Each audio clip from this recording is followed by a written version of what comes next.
우리 인생에서 가장 중요한 것은 스스로를 존중하고 진정한 행복을 찾는 것입니다.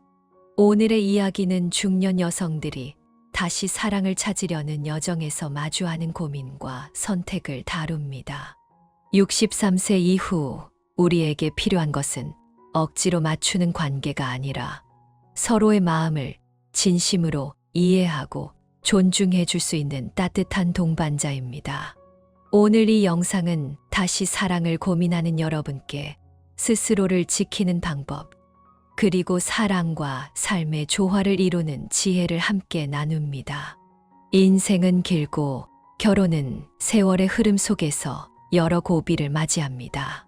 결혼 7년 차의 위기, 중년의 위기, 가정 경제 문제, 그리고 고부 갈등 등은 모두 결혼 생활을 시험하는 장애물입니다. 안녕하세요, 여러분. 지혜의 흐름 채널에 오신 것을 환영합니다.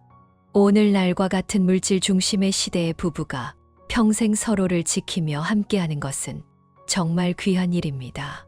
중년, 이혼과 남녀의 차이. 많은 부부가 젊은 시절의 고난은 함께 견디면서도 성공 이후의 행복은 함께 누리지 못하는 경우가 많습니다. 결국 인생의 중년에 이혼을 선택하게 되는 일이 흔합니다. 중년 남성은 이혼 후 새로운 행복을 기대하며 경제적으로 여유가 있는 경우 자신보다 10살 이상 어린 배우자를 만나기도 합니다. 반면 중년 여성이 이혼 후 마주하는 삶은 남성과는 전혀 다릅니다. 대여성이 재혼 후 느낀 후회, 남성이 당신을 선택하는 두 가지 이유. 김 씨는 그런 여성이었습니다. 10년 전 남편의 사업이 번창했을 때 그는 더 젊고 아름다운 여성에게 끌렸다. 그러나 그는 아내와 이혼하지 않았습니다. 이혼할 경우 재산의 절반을 나눠야 했고 새로운 여성이 더 많은 것을 요구할 것이 뻔했기 때문입니다. 이 10년 동안 두 사람은 같은 집에 살면서도 부부가 아닌 룸메이트처럼 지냈습니다. 서로의 행동에 간섭하지 않았고 단지 집으로 다른 사람을 데려오지 않는 것이 유일한 조건이었습니다. 남편의 재혼과 김 씨의 선택. 이제 아이들이 성장하여 가정을 꾸리고 독립했으며 부모의 결혼 생활이 불행하다는 사실을 잘 알고 있었습니다. 결국 남편은 강한 성격의 여성을 만나 결혼을 요구받았고 이를 위해 어쩔 수 없이 이혼을 선택했습니다. 이혼 후 남편은 곧바로 재혼에 성공했습니다. 김 할머니는 자취생 선택을 하셨고 아들이 결혼 후 아이를 낳으면 손자를 돌보며 늙어가는 것도 괜찮다고 생각했습니다. 하지만 그녀의 아들이 결혼한 후에야 김 씨는 알게 되었다. 요즘 젊은 사람들은 시어머니와 함께 사는 것을 선호하지 않는다는 것을요. 손자를 낳더라도 시어머니 대신 육아도우미를 고용하는 것이 더 낫다고 여기는 경우가 많았습니다. 김 할머니는 혼자 사는 게 나쁜 게 아니라며 조용한 일상을 즐겼다. 하지만 밤이 되면 너무 고요해서 숨소리까지 들릴 정도였고 그럴 때면 외로움이 밀려왔습니다. 그녀의 하루는 규칙적이었습니다. 아침에는 자연스럽게 잠에서 깨어 혼자 아침 식사를 준비하고 오전에는 시장에 가서 점심과 저녁거리를 샀습니다. 오후에는 광장에서 춤을 추는 동호회 친구들과 함께 시간을 보냈습니다. 김 씨가 이혼했다는 소식을 들은 몇몇 사람들이 그녀에게 새로운 짝을 소개했습니다. 그 중 한 남성은 이혼한 것이 아니라 몇 년 전에 아내를 잃은 사람이었습니다. 그는 아내를 기리기 위해 3년 동안 어떤 여성과도 교제하지 않았다고 했습니다. 김 여사는 그의 진지함과 책임감을 좋아했다. 몇 번의 만남을 거쳐 김 여사는 좋은 배우자를 만난 줄 알았다. 재혼을 해서 같이 늙어보기로 했어요. 두 사람은 결혼식을 크게 치르지 않고 가까운 사람들만 초대해 소박한 자리를 마련했습니다. 하지만 그 남성의 자녀들이 반대하고 나섰습니다. 아이들은 김 할머니가 재산 분할을 요구할까봐 걱정한다. 결혼 증명서를 발급받지 않는 조건으로만 허락하겠다고 했습니다. 그 남성은 이에 대해 별다른 말을 하지 않았고 마치 자녀들의 의견을 받아들인 것처럼 보였습니다. 고민 끝에 김 씨는 말했다. 자신이 그 남자의 돈 때문에 결혼하는 것이 아니기에 결혼 증명서 없이도 괜찮다고 판단해 이를 받아들였습니다. 그러나 몇 달 후 그녀는 결혼에 대한 후회를 하게 되었습니다. 재혼 생활은 그녀가 상상했던 것과 달랐습니다. 그 남성은 김 씨를 진심으로 사랑하지 않았고 그녀와 결혼한 이유는 단 2가지였습니다. 이혼 후 2년 기혼 여성들에게 드리는 5가지 조언. 솔직히 말씀드리면 전 남편의 외도를 알게 된 후 이혼을 결심하기까지 우리는 6개월 이상 같은 집에서 함께 살았습니다. 그동안 큰 다툼이 있을 때마다 이혼 이야기를 꺼냈지만 아이와 양가 부모님을 생각하며 결국 참아야 한다고 다짐했습니다. 조금만 더 버티면 이 결혼 생활이 나아지지 않을까 라는 희망을 품으며 말이죠. 하지만 신뢰가 깨지면 함께 사는 것이 아무 의미가 없다는 것을 깨달았습니다. 남편의 휴대전화가 울리기만 해도 그 여자가 아닌지 의심이 들었고 남편이 야근을 핑계로 늦게 들어오면 그 둘이 함께 있는 건 아닌지 온갖 상상을 하며 괴로워했습니다. 결국 우리는 작은 일로도 자주 싸웠습니다. 저는 위경련에 시달리고 남편은 혈압이 오르는 등 몸과 마음 모두 지쳐갔습니다. 이런 환경에서 아이가 자라는 것도 좋지 않다는 결론에 이르러 우리는 평화롭게 이혼하기로 결정했습니다. 이혼 직후 저는 생각보다 슬프지 않았습니다. 오히려 무감각한 상태였습니다. 그러나 시간이 흐르자 상처가 서서히 드러나며 고통이 몰려왔습니다. 한때 그렇게 사랑했던 사람이 낯선 타인이 되었다는 사실은 견디기 어려웠고 함께 늙어가자던 약속은 한순간에 사라졌습니다. 매일 밤 아이를 재우고 나면 혼자 이불을 뒤집어 쓰고 울곤 했습니다. 담배를 피우며 아픔을 잊어보려 했지만 깊은 패배감은 전혀 가라앉지 않았습니다. 스스로를 부정하며 내가 이 고비를 넘길 수 있을까? 라는 회의감에 빠지곤 했습니다. 2년 후에나 2년 전 저는 슬픔과 혼란 속에서 방향을 잃은 싱글맘이었습니다. 그러나 지금은 이렇게 평온한 마음으로 컴퓨터 앞에 앉아 이 글을 쓰고 있는 제 모습을 보니 마치 다른 사람의 이야기를 전하고 있는 것 같습니다. 시간은 참 강력한 존재입니다. 모든 것을 변화시킬 수 있죠. 사람은 스스로 머리카락을 잡아당겨 진흙 속에서 나올 힘을 가져야 한다. 이혼 전 저는 긴 시간 동안 혼란과 두려움에 시달렸습니다. 이혼 후의 삶이 더 나빠질까 두려웠고 혼자 아이를 잘 돌볼 수 있을지 걱정했습니다. 또한 부모님께 더 큰 걱정을 안겨드릴까 두려웠습니다. 그러나 마음을 다잡고 이혼을 결심했을 때 이혼이 그렇게 어렵지 않다는 것을 알게 되었습니다. 하늘이 무너지지 않았고 삶은 계속되었습니다. 싱글맘의 살. 물론 이혼 후의 삶은 매우 고단했습니다. 그 시기에 저는 직장을 그만두고 낮에는 아이를 돌보고 밤에는 아이를 재운 후 맥도날드에서 아르바이트를 했습니다. 제 인생에서 가장 힘든 시간이었습니다. 그러나 그때 저는 불평을 멈추고 스스로를 피해자로 여기지 않기로 결심했습니다. 기다리거나 의지하지 말자.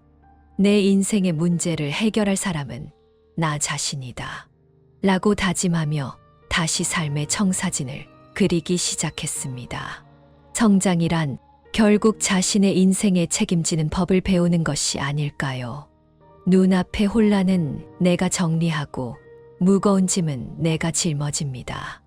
인생에서 어떤 길은 혼자서 걸어야 하고 끝없는 외로움과 마주해야 하며 실패했던 과거, 엉망진창인 현재, 그리고 알 수 없는 미래를 혼자서 감당해야 할 때가 있습니다. 어느 날 아이와 놀면서 그가 순수하고 해맑게 웃는 모습을 보니 마치 제 인생이 어떤 보상을 받은 것처럼 느껴졌습니다. 그 어두웠던 시간들, 비참하고 소중히 여겨지지 않았던 날들이 마침내 지나갔습니다. 혼자 아이를 키우는 삶은 고단하고 때론 불안과 무력감에 휩싸이지만 이혼 전보다 훨씬 마음이 평온해졌습니다. 이혼의 그림자에서 벗어난 후에는 살아남았다는 안도감마저 들었습니다. 더 이상 그가 언제 집에 올지, 그 여자를 만나고 있는지 걱정할 필요가 없고 다시 크게 다툴 일이 생길까 두려워하지 않아도 됩니다.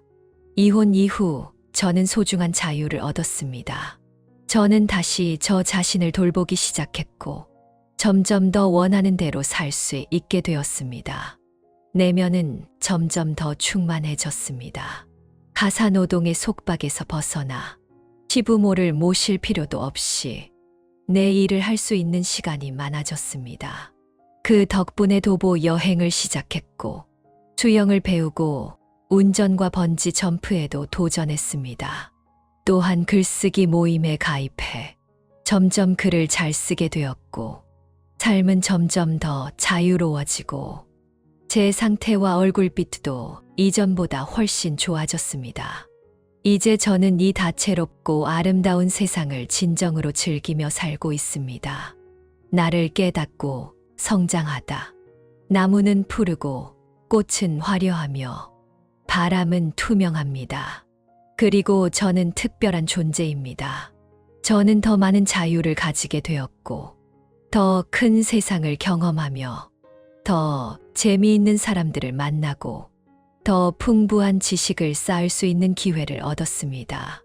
지금의 저는 훨씬 더 깨달음이 많고 사람들에게 더욱 친절합니다. 수입은 평범하지만 가족을 부양할 만큼은 벌고 있으며 평범한 삶을 살고 있습니다. 하지만 저는 자유롭고 존엄성을 지키며 존중받는 삶을 살고 있습니다. 저는 더 이상 혼란스럽지 않고 내면은 충만하고 행복합니다. 어떤 친구는 저에게 이렇게 말했습니다. 이혼이 이렇게 좋은 거였으면 내가 진작에 널 설득했을 텐데. 여성에게 이혼은 새로운 시작이다. 여성이 이혼의 그림자에서 벗어나는 것은 쉬운 일이 아닙니다. 수많은 좌절과 고통을 겪어야 하고 절망과 어둠, 고뇌를 마주해야 합니다. 그러나 우리가 혼자서 어둠을 뚫고 빛을 찾아가는 과정은 곧 자신을 새롭게 알아가고 성장할 기회를 얻는 과정이기도 합니다. 사랑과 결혼은 여성이 추구해야 할 궁극적인 목표가 아닙니다. 스스로를 끊임없이 알아가고 자신을 성장시키며 삶의 경험과 정신적인 영역을 풍부하게 하는 것이 더 중요한 삶의 목표입니다. 이혼 후 많은 여성들이 더 잘 사는 이유는 무엇입니까? 이 조언을 받아들이십시오. 하나, 이혼할지 말지 결정할 권리가 있습니다. 많은 여성들이 결혼 생활에 어려움을 겪을 때 이혼할지 말지 고민하는 기로에 선 당신. 나는 미래를 스스로 감당할 수 없다는 두려움에 사로잡힐 때가 많습니다. 그러나 모든 결혼 생활이 회복될 수 있는 것은 아닙니다. 모든 결혼 생활이 함께 할 가치가 있는 것은 아닙니다. 사실 이혼 자체는 중요하지 않습니다. 중요한 것은 이혼을 결심하는 용기와 결단이다. 결혼이 내 삶을 너무 많이 소비한다면 우리는 그 관계를 끊을 용기를 가져야 합니다. 내 마음이 정말로 원하는 것이 무엇인지 알아야 합니다. 나는 어떤 사람이 되고 싶은가? 어떤 삶을 살고 싶은지조차 모르겠고 스스로 그것을 이루려고 노력하지 않는다면 당신은 다른 사람에게 의존하게 되고 결국 그들로부터 영향을 받게 됩니다. 당신이 원하는 것이 무엇인지 분명히 하고 그에 맞게 행동한다면 마침내 당신이 원하는 사람이 당신에게 올 것입니다. 이혼은 깊은 자기 성찰의 발판이 될 수 있습니다. 내면의 자아를 마주하고 현실을 깨닫고 고통을 이겨내고 나서야 나는 진정으로 내 마음을 따를 수 있습니다. 이혼할지 말지의 답은 마음에 있습니다.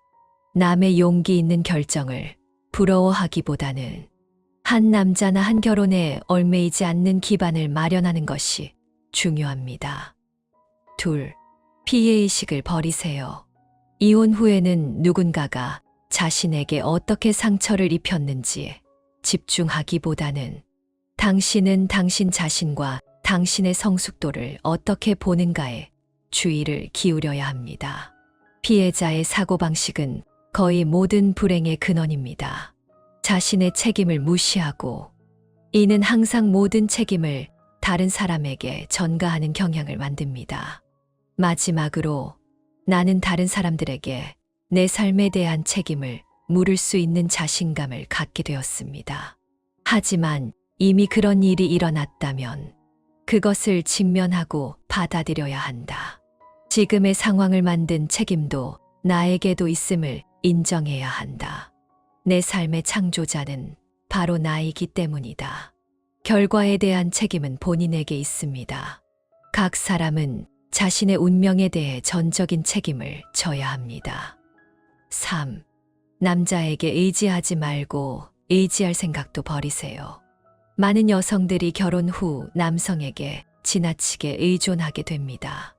그러나 이러한 의존성은 결혼 생활에서 여성을 불리하게 만듭니다. 자신의 목소리를 잃게 만듭니다.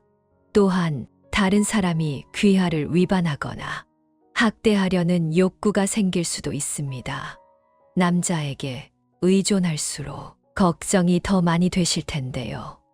이 관계는 악순환이 됩니다. 의존은 두려움을 만들고 독립은 자유를 만든다. 여자들은 이런 생각을 가져야 합니다. 내가 오면 기쁘지만 내가 떠나도 두렵지 않다. 행복해지고 싶다면 먼저 독립적이고 강해야 합니다. 4점, 자신에게 엄격하고 모든 면에서 성장하세요. 이혼을 결심했다면, 그리고 더 나은 삶을 살고 싶다면, 이제부터는 엄격하게 자신을 훈련하십시오. 모든 면에서 자신을 발전시키세요. 과거를 되돌아보지 말고 미래를 두려워하지 마십시오. 삶은 궁극적으로 구원과 자기 개선의 과정입니다. 자신을 구원할 수 있는 힘을 키워라. 스스로 완벽해지면 운명이 당신을 완성할 것입니다. 마지막으로 하고 싶은 말. 오늘 이 이야기를 나누는 이유는 이혼을 권유하려는 것이 아닙니다. 이혼을 고민하는 여성들에게 결혼과 이혼의 본질에 대해 알려주고 싶기 때문이다. 결혼과 이혼은 계약의 시작이자 끝일 뿐이다.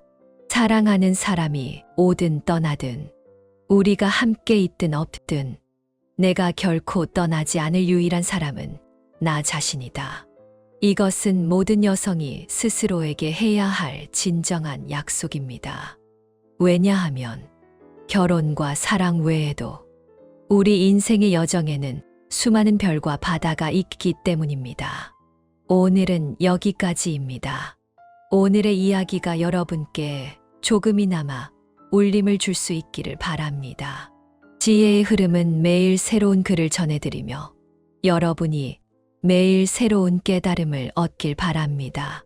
시청해 주셔서 감사합니다. 다음 시간에 또 만나요. 모든 면에서 자신을 발전시키세요. 과거를 되돌아보지 말고 미래를 두려워하지 마십시오. 삶은 궁극적으로 구원과 자기 개선의 과정입니다. 자신을 구원할 수 있는 힘을 키워라. 스스로 완벽해지면 운명이 당신을 완성할 것입니다. 마지막으로 하고 싶은 말.